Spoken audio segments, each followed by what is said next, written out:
They say you are what you eat, so I don't eat chicken feet. But I love me some of Grandma's pickled beets. Well, cut it up, put it in the pan, throw it over your shoulder and see where it lands right here in Farmer's Kitchen. Maters, taters, beans and corn, the cows in the barn and the sheep's been shorn, kids in the barnyard chasing Grandpa's chicken. Chicken.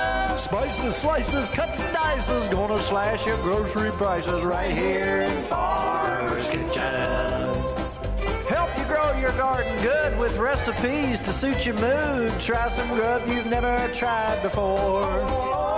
Smash it with a wooden mallet. Gonna educate your palate. Right here in Farmer's Kitchen. In Tim Farmer's Country Kitchen. We're gonna cook something good now. Hello and welcome to Tim Farmer's Country Kitchen. Well, hello, Mrs. Farmer. How did you get here? I thought you were cooking, so I always follow you around. You're looking ravishing today, as usual. Thank you. I like your hair. Oh, it's growing out nicely. You had to go to the hair, didn't you? I did. You know what?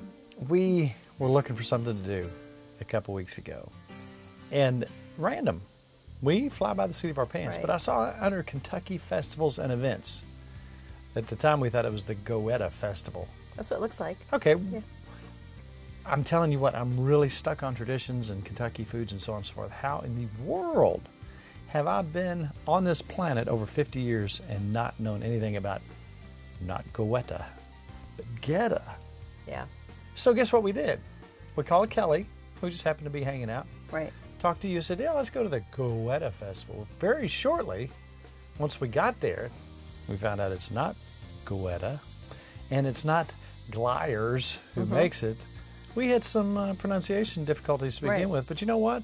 I'm so glad we went because this opened this huge door and all these opportunities to find out stuff about traditions in the northern Kentucky, Cincinnati area. Right. So let's start off today with the, not Goetta, but Goetta. Goetta Festival in Newport.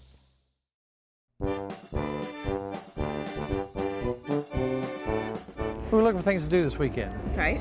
And you know what? We're trying to beat the rain. We came all the way to Cincinnati, and something funny, the farther north you get, the more people seem to stay in the left lane and go really slow. It took us a long time to get here because of that. did. But anyway, we're in Newport. Now, today we're here to find out what this Goetta Festival is all about. Now, the best I can tell, there's a very particular family that came up here in the 1920s, started making this stuff. And we're going to find out, hopefully today, somebody can tell us some more history here because I'm fascinated by this whole German food process, the German influence around Cincinnati and northern Kentucky in particular. So this is the first stop on this journey. I would really like to come up here and start doing some in-depth stuff, plus Grippos. It's up here. We talked about that. We got to figure out something about Grippos. There's good food in Cincinnati. So let's go see if we can find out something about Goetta before the rain gets us.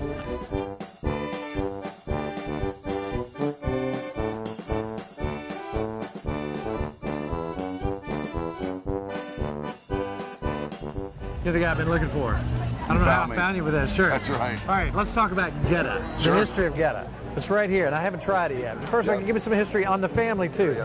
It was a way that you took your meat and made it stretch a little bit farther. They would take their pork and beef, and they would add steel-cut oats to it, a little bit of spices and some onion, and they'd make the meat last a little bit longer in the families, for the families. In what form do you buy it? In a roll like sausage? You can buy it in a 1-pound roll. You can buy it in a mini slab or a full slab. You can buy them in patties and links and all kinds of different ways now. And now we've got a couple new products coming out, which is a Goetta slider kit, where you get the bun, the pickle, everything all in one kit, and the Goetta bite, which is our new appetizer, which is fantastic. I'm looking at his shirt. I suppose this is the family coat of arms. Yep, it's their crest. They did some research, went back and found that this was the family crest. So, how long has this particular festival been going on here? Well, this is our 17th year that we've done it now, and it started 17 years ago just as a little thank you to the customers. You know, it was Dan Glier. He wanted to say, you know, thank you. Here's something for you guys. We're gonna do this neat thing for you, and it blew up the first year. There was just overwhelming response. response. And we've grown and grown and grown to what it is today. The largest festival down here, and we think we're the third largest in the city behind Oktoberfest and Taste of Cincinnati. So How do you eat your Goetta? I like it a lot of different ways, but my family, we have the sliders all the time. It's so simple. My kids love them. It's a little piece of cheese and put it on a bun. You don't even need anything else because it has such a great flavor that's it. It's ready to go. Thank you so much for talking. Absolutely. I found absolutely. the right guy. I sure did. Thank you so much.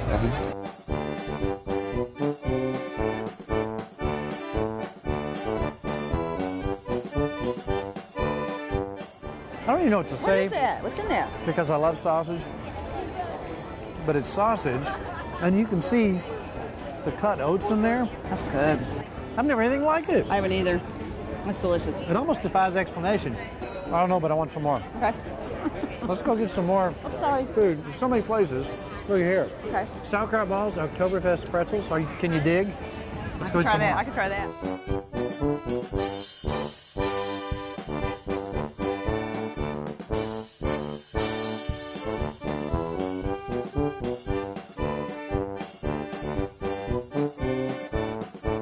All right, we got to get a pretzel, obviously.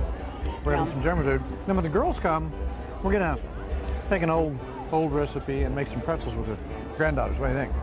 Good? Yum. And make some dips. They'd love to make pretzels. Wow, that was really good. Yum.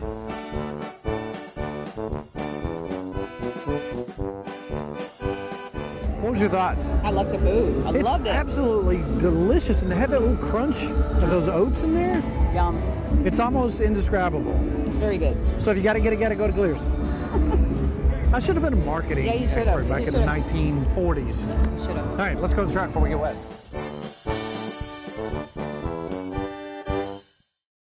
All right, we hit the skid, and then they hit the spicy. Right. Oh my goodness. You couldn't stop eating it. I couldn't stop eating the crunch.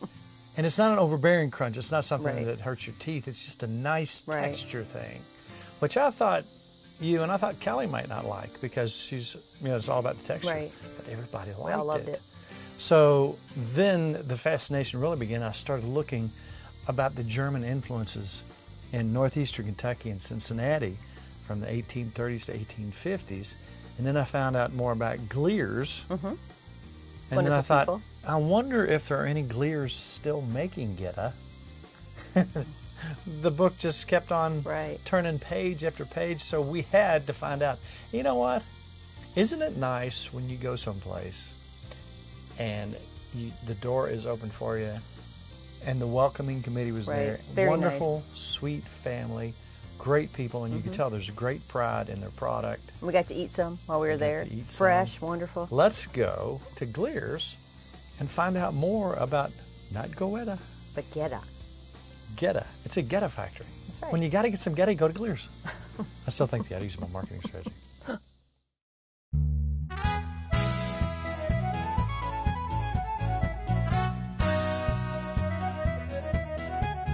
So here we have Dan, who is the Goetta guy. Goetta Now guy. you are Dan Glier. Yes. So yes. please tell us, if you will, how this thing got started, when it got started, the whole history. The whole history. Okay.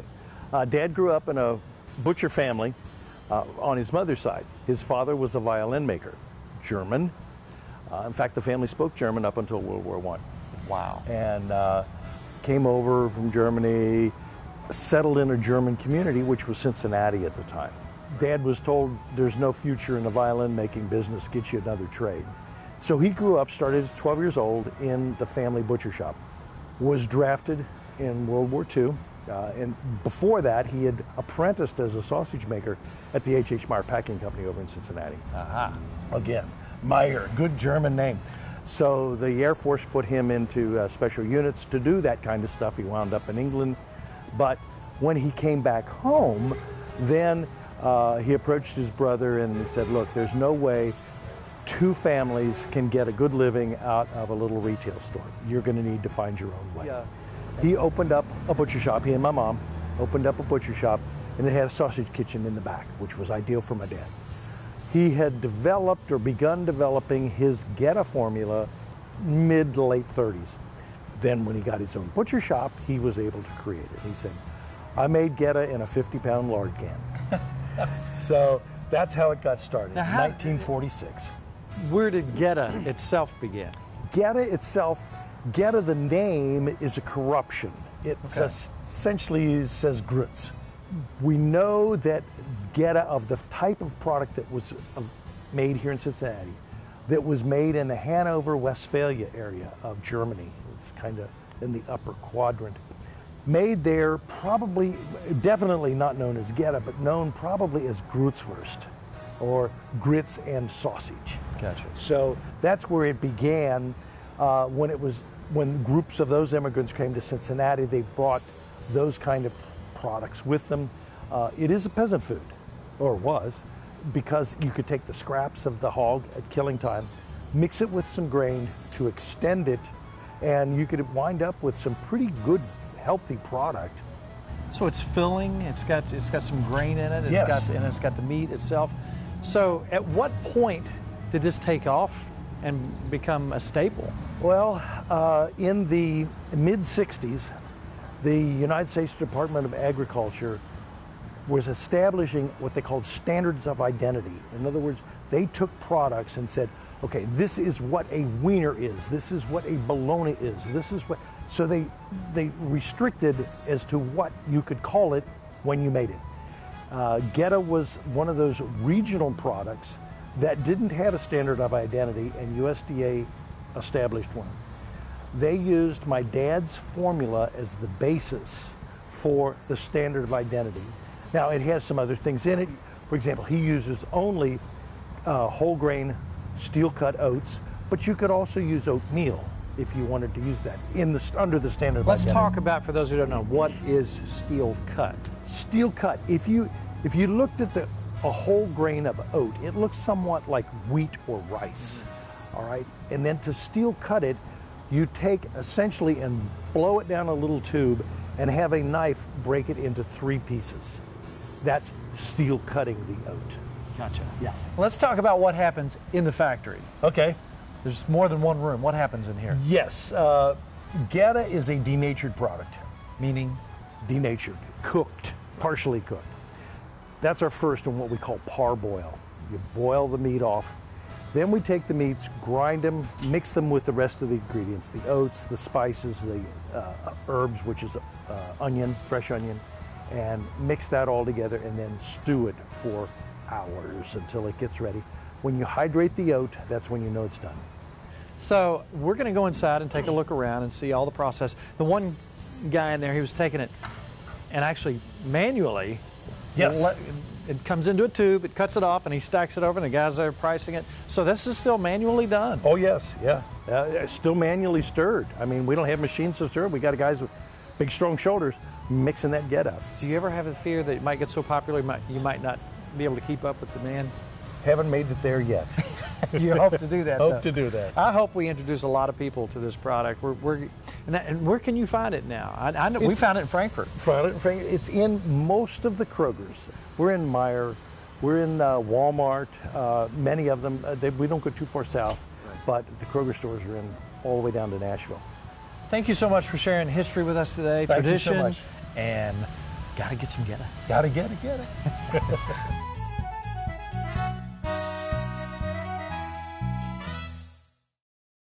I don't know how in the world how many times have I walked by some Goetta in the store? You didn't know what it was, though, did you? No, but how did I not know? Yeah. Well, you do now. How did I miss that? I grew up in Maysville. I was just right on the edge there. Anyhow, now that we found it, I can't seem to get enough of it. So I was talking to Kerry back at the festival, and he mentioned sliders, and my little brain just started twitching. I thought, all right, I've got this, because my dad is the king of the sliders. Right. You know what's funny is the impact that sometimes we have on folks who watch the show. You don't realize that until you're having a conversation with them. And we're out and about, and people say, hey, I made this recipe, and it's now a family favorite, and I made this in the Dutch oven. I was talking to John down at Camp on the Kentucky, and he said, we made 250 venison sliders that your dad made. Those are good. Dad. Yeah. Everywhere I go, I talk to people who've had these sliders. Then he started talking about these things. Sliders. Your new favorite? Gotta get a Goetta slider. Man, they should have talked to me before they started the marketing campaign. So, Glier's, Goetta. I called them up, and I said, where can I get this stuff? They said, it's in Frankfurt. You can get it in Frankfurt. So, we went and got some. Yeah, we did. But You're so excited about your plates that I you don't am. even care about what we're cooking. Look at these cute plates. Guess who got us these? Roddy and Lisa. Aren't they cute? Because they know how much I love Milty. These are actually glass. They're not plastic. I like these. I have 4, but these 2 are these are my favorites right here. They look like, I'm going to get Milty a hat like that for winter, and he's got these glasses. Hey, we could get him an alpaca hat for We winter. could. Yeah. I thought you could serve your sliders on He's these. kind of got his own hat already. Right. These are for your sliders. I'm excited. Okay. All right, I'm actually excited about the sliders, not so much about the plates. Hey. But thank you, Lisa, anyway. All right, now I'm not a Goetta cooking expert yet, but you know if you're doing sliders, you want it to be thin. Right. This is my method. I don't know how they do it, but here's what I found out earlier because I tried these, and let me tell you what, delicious. So what I'm going to do is I'm going to take this is a ceramic surface.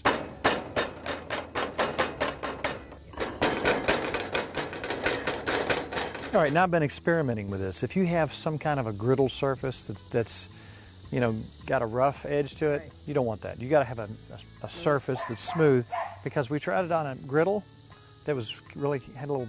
Right. No, you got to have a smooth surface.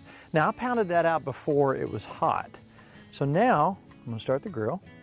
Remember that we're doing sliders, so we want these fairly thin, but it's pork and it's oats.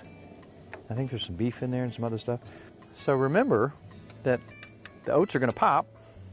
It'll shrink as it goes down, and you can kind of shape it. Those guys were so intense when they were cooking that. I knew because of their very body language that they were really paying attention to some details there. And they had these out in perfect squares. I can't do that, and don't even want to try. But I'm going to shape these as we go along. It'll start to shrink up a little bit, and the smell that comes off of this when it's cooking. But you know, as kids, we all took our trips to Cincinnati when we were growing up. We'd go watch Cincinnati play ball. Now that was back in the day. Look at this picture right here, the Big Red Machine. I don't know if there'll ever be a baseball team like that was. And what was funny is we'd go see a Reds game, and us kids, you know, that was our school trip. And we'd all try to get the attention of the ball player, you know, if he's in, you know, left field or somewhere out there. We could actually yell, and when they turned around, and I yelled his name as loud as I could, and he turned around and waved. Made your day. And I realized that, you know, he wasn't this, you know, out-of-touch movie star. He was a guy who plays baseball who was nice enough to turn around and wave at a kid. All right, now look here. You know how those guys had that fancy square shape? I'm not timing it, but when it firms up enough to where you can flip it over. Good job. Good job. Now, that wasn't easy, was it? that was not easy, but it's worth the finesse you have to put into it. It almost looks like a potato cake, doesn't it? When that other side gets done, imagine this, a little Hawaiian bun. So we cut this in half, cut this in half, and lay that in strips. But let's go ahead and put a little bit of Mustard. Weber's on here. Do you want some pickles too? Let me spread that around a little bit. It's gonna be like 6 little sliders.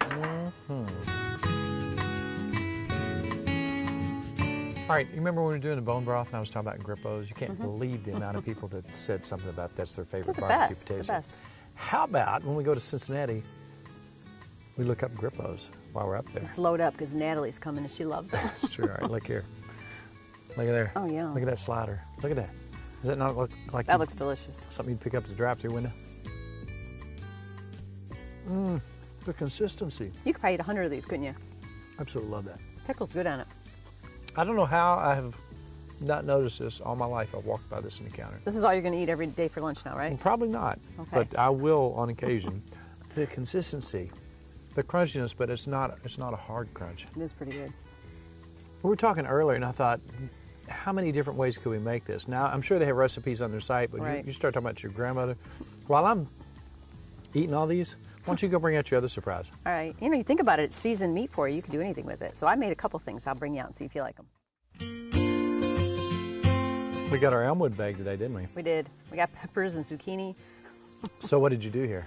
Well, you know, Grandmother used to make stuffed peppers, so I looked at her recipe. She used to take hamburger and onions and rice and season it. This is already seasoned. So I thought, I'll just stuff it in the pepper. All right, and then I took tomatoes, because we got tomatoes in our bag too, chopped those up in my little chopper that guy got me, and put a little sugar on it and baked them. What do you think? So we got zucchini. I think cut it up. Stuffed And the great thing zucchini. about it is the Goetta's already seasoned, so you didn't have to season the meat. Right, I like that. So this cooked at what temperature for how long? 350 for like an hour and a half.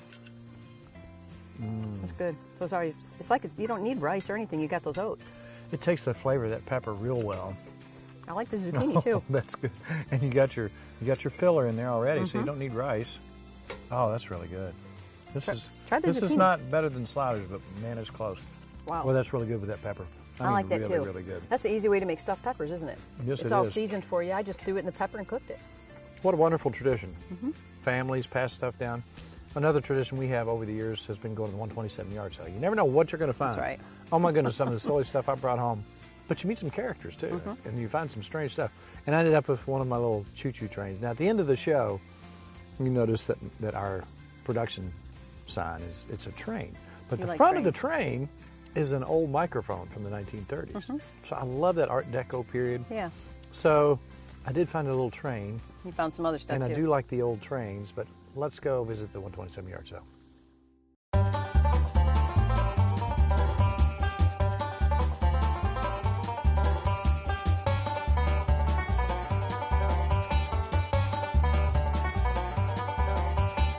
We're here with Andrew. Look at this stuff he's got over here.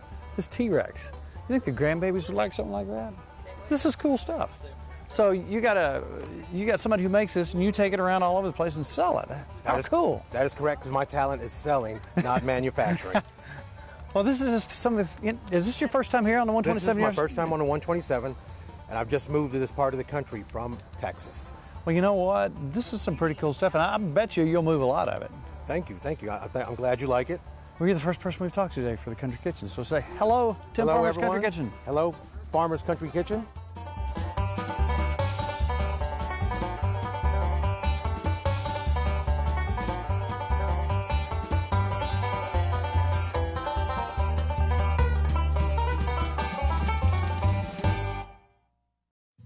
So have you had enough Goetta? I have. We've been eating it all I'm day. not. Oh, okay. I'm good. I know you could keep I'm eating. out of control and stuff, but I'm seeing some more sliders sitting right over there, which I'm going to They're all attack. for you. That's right. But you know what? This is another simple. This is so simple Right. that it's not really a recipe, but if you want to know more about it, where would you go? I go to timfarmerscountrykitchen.com. Would you really? I do all the time. That's where I get all my recipes. Recipes, how-tos. Let's make some more Facebook friends. What do you got to do to be our Facebook friend? It's very simple. Go to Tim Farmer's Country Kitchen Facebook page, hit like, and boom. You're on there. We talk, we share recipes. Every Monday, Kelly puts up a thing, what'd you cook this weekend? And people share what their recipes are and what they've done. We have a whole lot of fun there. So join us on our Facebook page by simply hitting like. Just because there's another slider sitting in front of my face, that mean I should eat it? There's one missing. I know who got that one. Kelly. But Kelly made me a double, so I can't complain. That's right. You can have both of them. I'm full. So we don't chew with our mouths full, which Mom told me not to do. Good boy. Occasionally I mess up. We should probably go ahead and say it's all about Good times. good friends. And good eats. See you next week with a brand new Tim Farmer's Country Kitchen. We might have to do some more exploring up around the Cincinnati area. Good idea. And right now I'm going to eat this slider.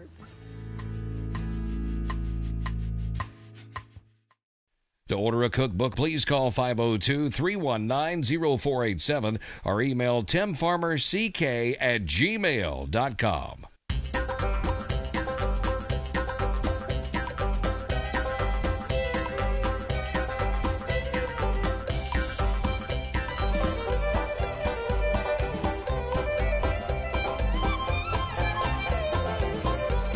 Special thanks to CKY, Canoe, Kentucky, Furniture World Superstore, Housewarmings, Lodge Cast Iron, Tater Knob Pottery and Farm,